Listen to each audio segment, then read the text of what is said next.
నన్ను సలహా అడిగితే పెళ్లి చేసుకోవద్దనే చెబుతా. తమన్. అమ్మాయిలు ఇండిపెండెంట్ అయ్యారన్న తమన్. ఇతరుల మీద ఆధారపడి జీవించాలనుకోవడం లేదని వ్యాఖ్య.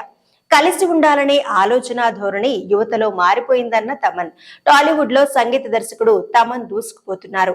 స్టార్ హీరోలందరి సినిమాలకు సంగీతాన్ని అందిస్తూ ఫుల్ బిజీగా ఉన్నారు. తాజాగా ఓ ఇంటర్వ్యూలో లైఫ్ స్టైల్ స్ట్రెస్ గురించి మాట్లాడుతూ ఈ తరం యువత గురించి ఆసక్తికర వ్యాఖ్యలు చేశారు. పెళ్లిళ్ల గురించి తమన్ మాట్లాడుతూ ఇప్పుడు అమ్మాయిలు ఇండిపెండెంట్ అయ్యారని చెప్పారు. అబ్బాయిలతో సమానంగా చదువుకుని ఉద్యోగాలు చేసుకుంటున్నారని, మరొకరి మీద ఆధారపడి జీవించాలనుకోలేదని అన్నారు. సోషల్ మీడియా ప్రభావం, ఇన్స్టా వాడకం ఎక్కువైందని చెప్పారు. జనాల మైండ్ సెట్ మారిపోయిందని, కలిసి ఉండాలనే ఆలోచన ధోరణి కూడా మారిపోయిందని అన్నారు. పెళ్లి చేసుకున్న కొన్నాళ్లకే విడిపోతున్నారని చెప్పారు. అందుకే పెళ్లి చేసుకోవడం వేస్ట్ అని తాను చెబుతున్నానని అన్నారు. పెళ్లి గురించి ఎవరైనా తనను సలహా అడిగితే పెళ్లి వద్దనే చెబుతానని తెలిపారు.